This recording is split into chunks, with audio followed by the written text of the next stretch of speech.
जो खुदा है मेरे साथियों, कई बार मैंने प्रवचनों में बताया, वो एक कम्युनिटी का नहीं है, वो सब का है।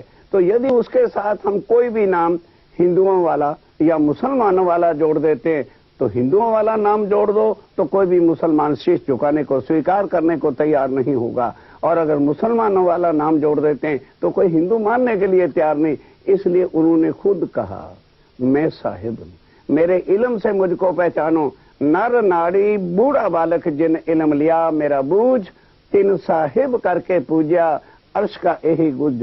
यही तो एक चीज है कि हिंदू भी हैरान हैं और मुसलमान भी स्वामी जी की वाणी सुनकर हैरान हैं।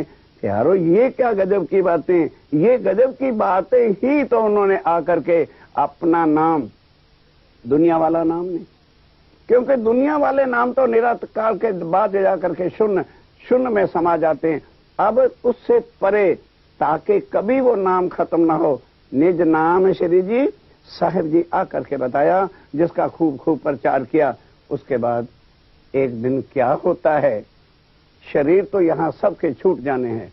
महाराज 78 साल जी कहीं बाहर गए हुए थे, तो पीछे से स्वामी जी जाते हैं। स्वामी जी का शरीर भी, वो जिस तन में बैठ के लीला कर रहे थे, वो शरीर छोड़ दिया उन्होंने ध्यान के साथ। कहोगे जी फिर तो प्राणनाथ जी चले गए।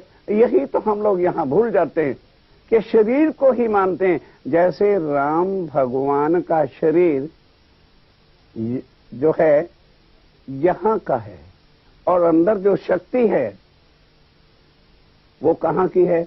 विष्णु भगवान आदि नारायण। उसने आके अंदर बैठ के काम किया।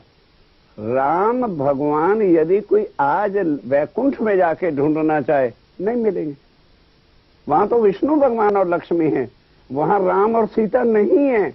और यहां भी आज संसार में न राम है न सीता है। उस तन में बैठ के अवतार लेके लीला की थी और फिर वैकुंठ में चले गए। इसी तरह से अंदर जो बैठी हुई शक्ति है, हम उसको प्राणनाथ कहते हैं साथियों। प्राणनाथ है not the name of a body. प्राणनाथ किसी बॉडी का नाम नहीं है, प्राणनाथ किसी देवी देवता का नाम नहीं है, प्राणनाथ किसी तीर्थंकर अवतार का नहीं है। प्राणनाथ कौन है? जो हमारी आत्माओं का मालिक है।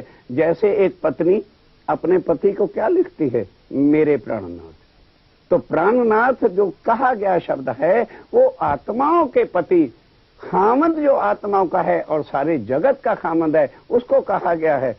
मोहम्मद साहब ने भी कहा कि खामद आएगा। और उसके बाद बाइबल ने भी क्या कहा? साथियों प्रमाण दे रहे हैं ताकि आपके दिलों में कोई शक भ्रांति किसी तरह की ना रह जाए कि प्राणनाथ जी कौन हैं। क्या लिखा है बाइबल के अंदर? जब उनके यीशु मसीह के फॉलोअर से पूछा गया, हजूर जब वो खुदा फादर आएगा तो हम उनको किस नाते से, रिश्ते से बता रहे? जरा बाइबल पीटर नंबर 2 पढ़िए। पढ़ोगे तो तभी तो आपके संशय मिटेंगे कि वो खुदा जब आएगा तो मेरे फारूजो कैसा रिश्ता रखना एज लाइक मेडन, कुंवारी कन्या के लिए। जैसे जब तक उसकी शादी एक कुंवारी कन्या की, अनमेरिड की नहीं होती है, तो मां से प्यार करती है, फादर से प्यार करती है, मामा से प्यार करती है, भाइयों से प्यार करती है, सब सगे संबंधियों से प्यार करती है, सहेलियों से प्यार करती है। एक प्यार छुपा के रखती है। वो प्यार बाप से नहीं कर सकती, भाई से नहीं कर सकती, अंकल से नहीं कर सकती। वो प्यार फक्त उसका अपने हस्बैंड के लिए होता है। ये है कि वो जब आएंगे तो अपनी आत्मा का जो प्यार है, सच्चा प्यार जो है, वो उस केवल जो है उस पूर्व में परमात्मा के साथ करना। शरीर के रिश्तेदारों का प्यार शरीर के रिश्तों से होता है। वही बात गीता के अंदर पढ़ो, पता चले कि प्राणनाथ जी के साथ किस तरह से हम रिश्ता जोड़ सकते हैं, कैसे संबंध जोड़ सकते हैं। सब ग्रंथों के प्रमाण हैं।